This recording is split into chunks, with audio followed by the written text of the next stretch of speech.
포로가 된 이방인이 정복자의 나라에서 총리가 된다는 것은 참으로 기적에 가까운 일이라고 볼 수가 있습니다. 그런데 하나님께서는 바로 그런 일들을 이루셨는데 오늘 본문에 등장하는 다니엘이 바로 그런 대표적인 인물이라고 성경은 우리에게 소개합니다. 바벨론의 왕 느부갓네살에 의해서 수석 총리가 되었던 다니엘은 그런데 어느 시점인지는 정확하게 알고 없지만은 느부갓네살 말년에 공직에서 물러나게 됩니다. 그리고 느부갓네살 왕의 아들 벨사살 왕이 하나님께 예배를 드리는 목적으로 사용되어지는 금은잔을 갖다가 거기에 이제 술을 마시고 취했죠. 그때 하나님께서 손가락이 나타나고 벽에다가 글씨를 썼어요. 그죠? 그 모습을 본 벨사살 왕이 성경에 보면 얼마나 많이 두려워 떨었던지 두 무릎이 그냥 삭삭 이렇게 부딪혔다라고 성경 그렇게 말합니다. 많은 사람들이 불러다가 저 글자를 읽어보라고 했지만은 아무도 그 글자를 읽고 해석할 수가 없었는데 그때 이제 바로 어떤 사람이 다니엘을 천거하게 됩니다. 그리고 그 글자를 읽고 해석한 대로 이제 다니엘은 바로 그날로 다시 총리의 복직을 하게 됩니다. 그리고 그날 밤 벨사살 왕은 하나님 앞에 죽임을 당했다라고 하는 거죠. 그래서 이제 이 바벨론의 시대가 그렇게 해서 끝납니다. 그리고 우리가 아는 것처럼 페르시아 즉 메데 바사의 시대가 그때 이제 열리게 되는데 메데 왕 다리오가 왕이 되면서 바로 바벨론의 총리였던 다니엘을 그대로 수석 총리로 세우게 됩니다. 사실 이런 경우는 아주 드문 경우죠. 나라가 바뀌었는데 그 바뀌어지기 이전의 총리가 바뀐 나라의 총리가 된다는 것은 있을 수가 없는 일입니다. 우리나라도 대통령만 바뀌어도 국무총리가 바뀌잖아요. 하물며 나라가 바뀌었는데 그러니 이 다니엘을 시기하는 사람들이 얼마나 많았겠습니까? 페르시아가 이제 완전한 승리자가 됐는데 그 중에는 1등 공신의 신하들이 왜 없었겠어요? 다니엘은 바로 그들에게 눈의 가시가 됩니다. 어떻게 하면 다니엘을 우리가 끌어내릴까? 시기와 질투를 하던 그들은 마침내 다니엘을 사자굴 속에 던져넣게 되었다라고 하는 것입니다. 왜냐하면 그들은 왕에게 이야기하기를 앞으로 한 달 동안 그 어떤 누구도 다른 신에게 왕이 아닌 다른 신에게 기도하면 사자굴 속에 던져넣기로 하는 이른바 왕의 조서를 받아냈기 때문이다라고 하는 것입니다. 그럼에도 불구하고 결과적으로 하나님께서는 이 다니엘에게 완전한 승리를 주셔서 오히려 대적들을 일거에 제거하고 하나님께는 영광을 돌리는 그런 결과를 이끌어냈음을 우리에게 보여주고 있다고 하는 것입니다. 그는 60여 년 동안을 한결같이 흠도 없이 뭔가 수집잡을 만한 것이 없이 그야말로 완벽에 가까운 충성된 사람이었다라고 성경은 말하는데 다니엘 6장 4절에 보니까 이렇게 이야기합니다. 이는 그가 충성되어 아무 그릇됨도 없고 아무 허물도 없음이었더라. 사실 우리가 한 공직자가 수십 년을 그 자리에 있으면서 이렇게 부정부패가 없다는 것은 대단히 은혜로운 일입니다. 우리말이 그런 말이잖아요. 물이 오래 고여 있으면 썩는다. 또 절대 권력은 반드시 부패하게 되어 있다고 되어 있습니다.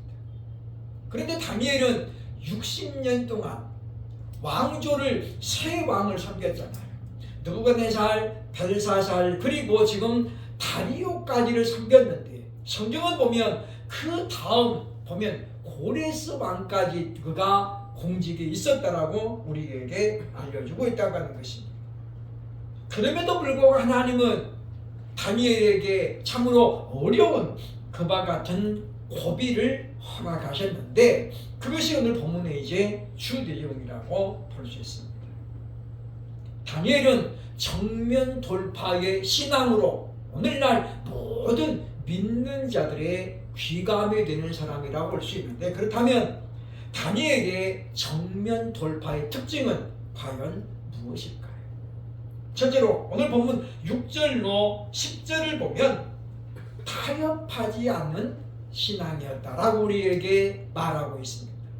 6장 10절을 보면 다니엘이 이 조서에 왕의 도장이 찍힌 것을 알고도 자기 집에 돌아가서는 윗방에 올라가 예루살렘으로 향한 창문을 열고 전에 하던 대로 하루 3번씩 무릎 꿇고 기도하며 그의 하나님께 감사하였더라라고 말합니다. 다니엘의 기도의 특징은 3가지로 나옵니다. 첫째 무엇입니까? 예루살렘을 향해 창문을 열고 기도했다는 거예요. 이건 무슨 이야기냐면 예레미야가 예언했던 우리가 반드시 다시 이제 예루살렘으로 돌아가게 될 것을 확신하면서 그 소망을 하나님께서 이루어 주실 것을 믿음으로 기도하는 거예요. 그러니까 눈에 안 보이지만은 그의 마음에는 예루살렘 성전이 늘 마음에 있었다는 것입니다. 또 하나는 무엇입니까? 하루에 3번씩 기도했다는 거예요. 유대인들의 전통적인 기도의 자세입니다. 그것은 사도들 시대에도 그대로 그 전통이 이어졌거든요. 베드로도 보면 제9시 기도 시간에 기도하러 올라갔다가 보자기가 내려오는 걸 봤거든요. 그러니까 우리가 좋은 신앙적인 전통은 오늘 우리가 잘 본받을 필요가 있음을 우리에게 알려줍니다. 3번째 무엇입니까? 하나님 앞에 감사함으로 기도했다는 거죠. 물론 어떤 이들은 말합니다. 총리로 그렇게 장수했으니 왜 감사하지 않을까라고 말하는 분도 있다는 거죠. 그러나 그럴지라도 지금 이 다니엘은 어떤 사람이에요? 포로로 끌려온 사람이에요. 다윗이 그런 말 하잖아요. 내가 내 하나님 전에 문지기로 있는 것이 더 좋사오니. 그 말은 왕보다도 문지기가 더 좋다 그런 말이 아니잖아요. 아니 어떤 사람이 왕 할래 문지기 할 때 그럼 나 문지기 할게 그런 사람이 어디 있겠어요. 그죠? 하루를 하더라도 왕 해보고 싶죠. 다윗이 그렇게 말하는 건 뭐예요? 내가 하나님의 전에 머물면서 하나님과 동행하는 것이 자신의 소원이라는 그런 표현을 그렇게 했다라고 볼 수 있다는 것입니다. 우리는 융통성과 타협이라는 말에 상당히 많은 사람들이 혼란을 느낍니다. 어디까지가 융통성이고 어디서부터가 타협이지? 물론 우리가 살면서 타협이라는 것도 반드시 필요합니다. 왜냐? 강하게만 나가면 부러지거든. 융통성은 뭐냐면 사전에 보면 이렇게 되어 있습니다. 그때의 사정이나 형편을 보아 일을 처리하는 재주라고 되어 있죠. 그러니까 융통성이 없는 사람은 형편을 따라서 일을 처리하는 능력이 없다는 거예요. 그러니까 우리가 그 융통성을 발휘해야 되는데 이 융통성과 타협이라는 게 백지장 한 장 차이예요. 그리고 그때 우리가 잘 지혜를 가져야 되는데 그러면 어떤 것이 융통성이냐면 내 주인, 내 상사의 입장에서 생각을 해가지고 내 상사가 지금 이것 정도는 괜찮겠다 할 것이다. 그랬을 때에 일을 바꾸는 거예요. 어떤 사람이 밥을 먹고 이제 탄산음료가 먹고 싶었어요. 그죠? 집어내기 하겠습니다. 가서 콜라 좀 사와. 그때 마트 갔더니 콜라가 다 떨어지고 없는 거예요. 그러니까 직원이 그냥 바로 와가지고 콜라가 떨어지고 없습니다. 그랬더니 그 상사가 뭐라고 그랬어요? 그러면 사이다 좀 사오지. 이 사람아 거기까지 가도 그냥 오나? 이게 융통성입니다. 같은 탄산음료잖아요. 콜라가 없으면 지금 이분이 식사하고 속이 안 좋으니까 사이다를 사다가 되겠다. 그러면 되는데 이분이 뭐 융통성이 전혀 없는 분이니까 콜라 없으니까 가가지고 콜라 없습니다. 그랬다는 거죠. 이건 뭐예요? 지금 융통성이 없는 거예요. 그런데 반대로 심부름하는 사람이 너무 이제 오지랖이 넓어가지고 자기 마음대로 그냥 결정해 사오는 거면 그것은 바로 그 융통성이 아니라 타협이라고 볼 수 있는 거예요. 그러니까 타협은 순전히 뭐예요? 자기의 유익을 위해서 어떤 일을 처리하는 것을 타협이라고 볼 수 있다라고 하는 것입니다. 그러니까 주인의 입장에 생각하지 아니하고 자기 편리주의로 판단할 때는 타협이 된다라고 볼 수 있습니다. 왜 다니엘은 하나님이 은밀한 중에 기도하시는 그 기도를 들으시는 분임을 몰랐을까요? 알았죠. 그리고 우리 생각에 창문을 닫아놓고 묵상으로만 기도해도 하나님은 어떻게 해요? 분명히 다니엘의 기도를 들으셔요. 근데 왜 그는 융통성 전혀 없이 창문을 열고 그리고 하루에 3번씩이나 하나님 앞에 기도했을까요? 지금 시기가 안 좋을 때잖아요. 그죠? 자발적으로 기도하더라도 좀 문을 닫고 해도 되는데 왜 그랬을까요? 다니엘은 그 행동 자체를 타협으로 보았기 때문입니다.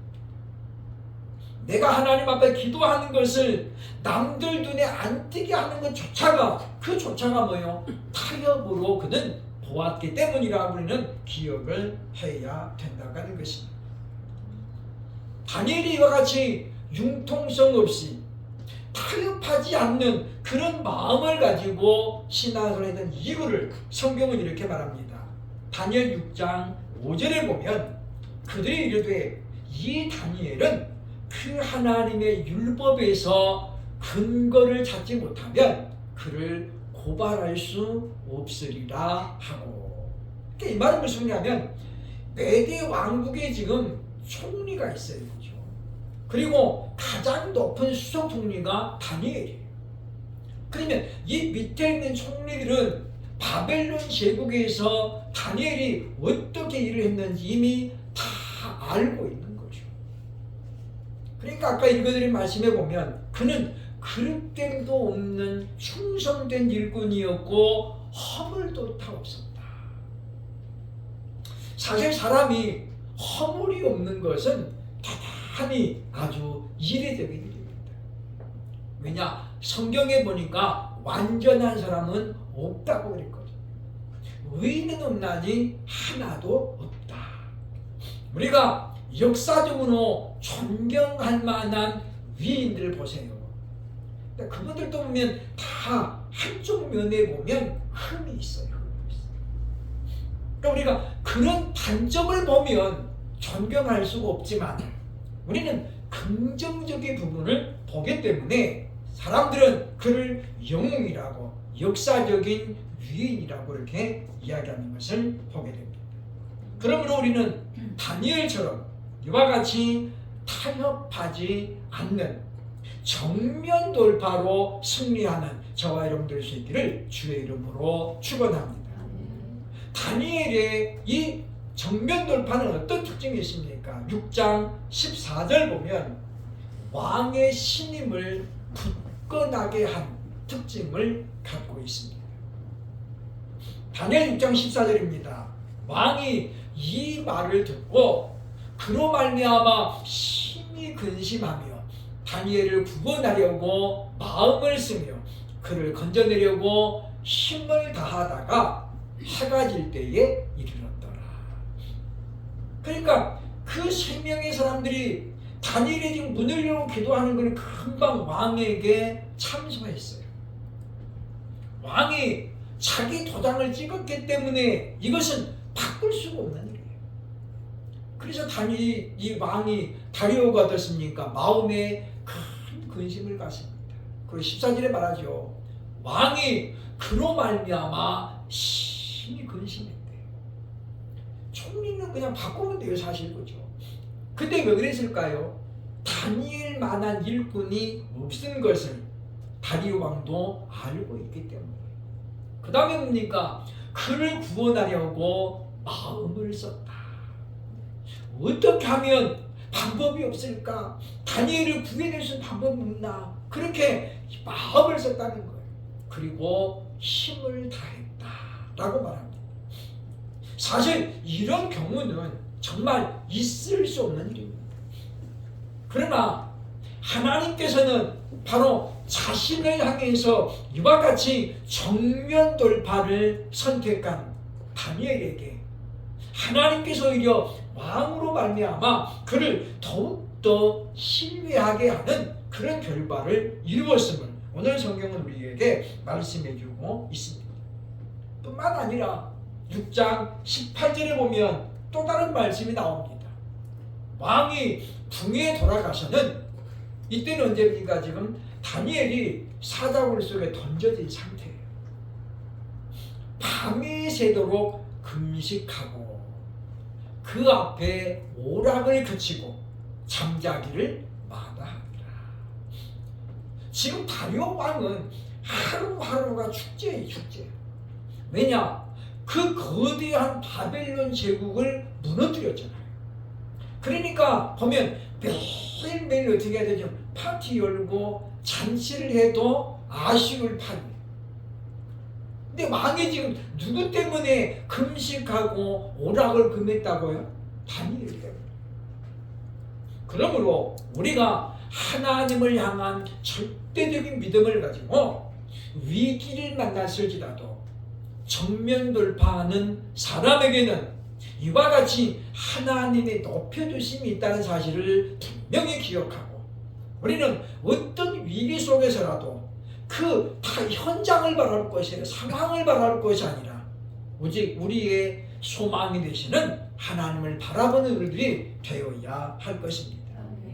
하나님의 사람은 항상 정정당당해야 됩니다.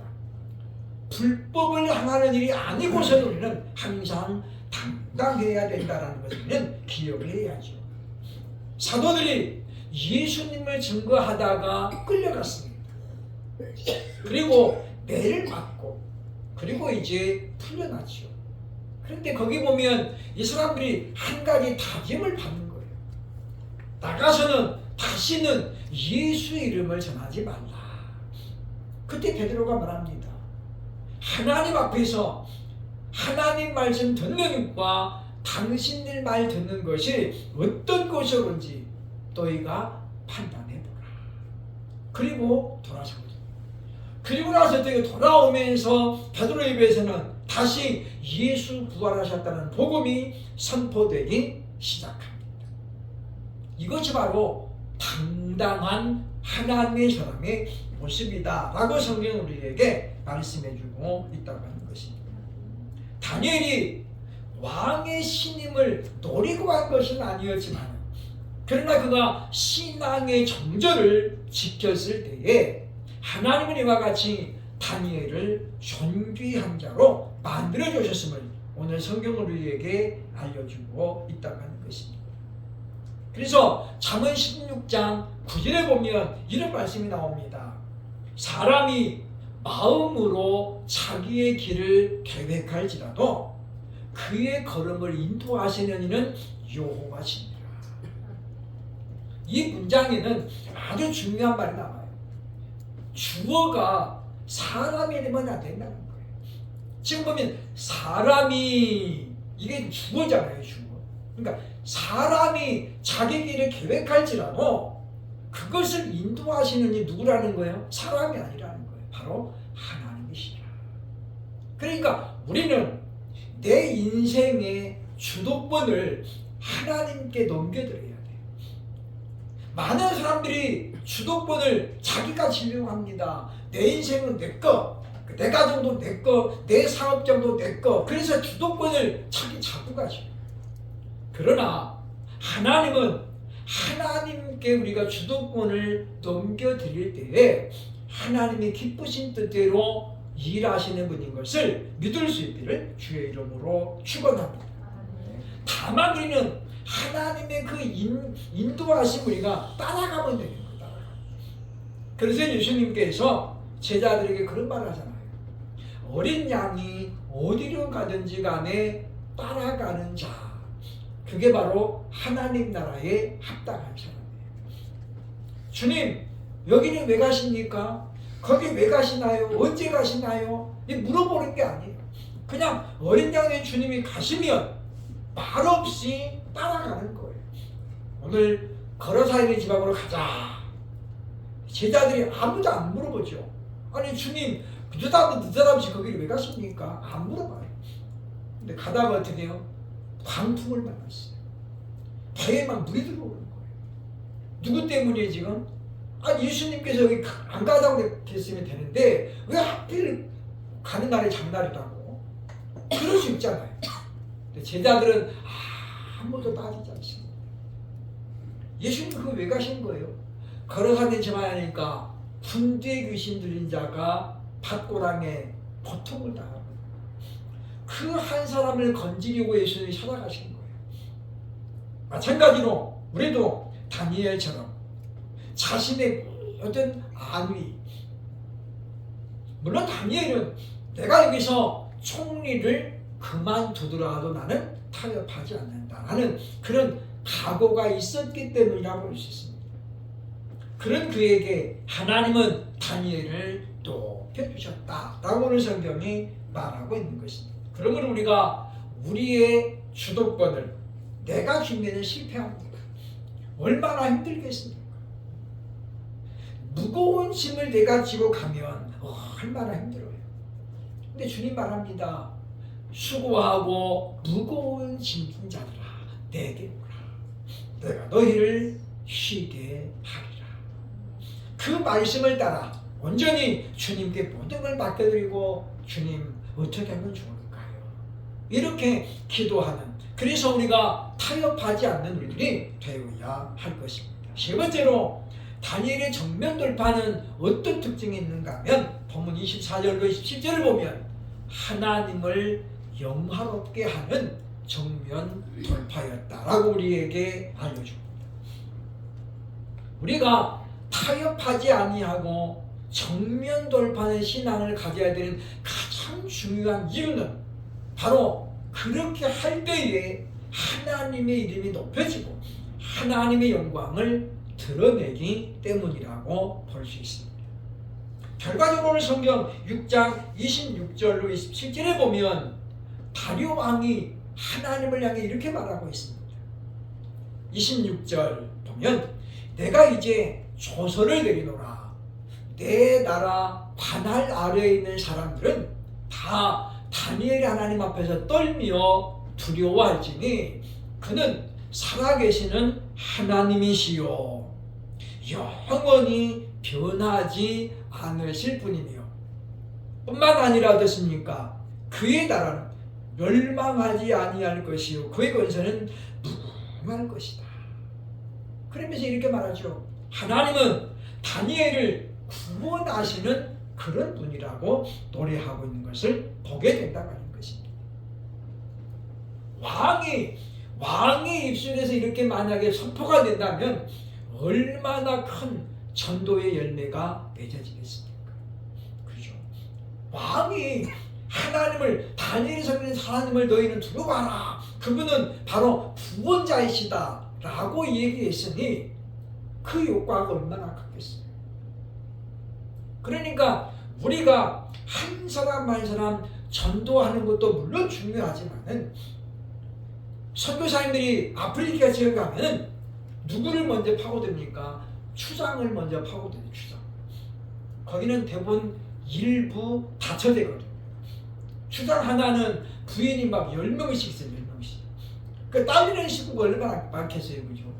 둘만씩만 놔도 자식만 해서도 20명이 넘어가요. 그러니까 그 주장 하나만 예수 믿게 만들면 누가 따라와요? 그 부인 10명이 다 따라오고 자식들도 다 따라오는 거죠. 그러면 그 마을 하나가 그냥 다 예수 믿는 공동체가 될 수 있는 거예요. 다니엘의 정면 돌파가 우리에게 주는 큰 교훈은 뭐냐면 그가 이와 같이 생명을 걸고 타협하지 아니했더니 하나님이 다니엘도 높여주셨지만은 하나님 다니엘 때문에 하나님의 이름이 높아졌다고 하는 거예요. 그래서 웨스트민스터 신앙고백 1번을 이렇게 말합니다. 사람의 제일된 목적이 무엇이냐?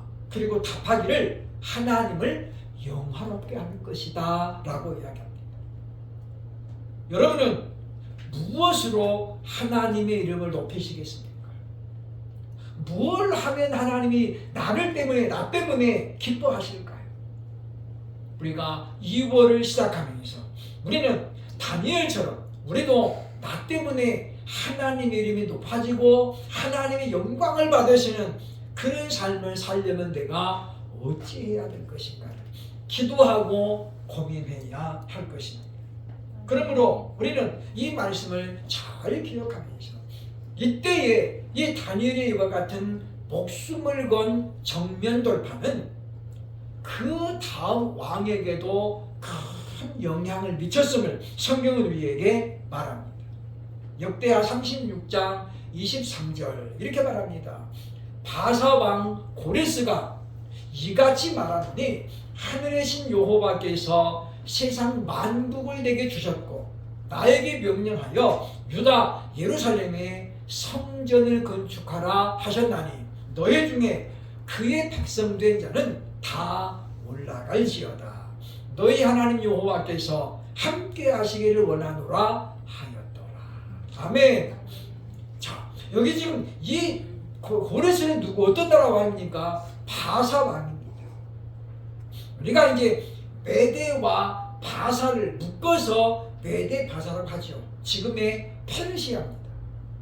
그러니까 페르시아는 어디입니까? 지금의 이란이거든요. 이란. 바벨론이 이라크이고 그리고 그 바벨론을 무너뜨린 나라가 페르시아인데 지금의 이란입니다. 그래서 역사적인 그런 사실 때문에 이란과 이라크는 지금도 이웃에 있지만은 지금도 원수지가 아니에요. 지금도. 왜냐?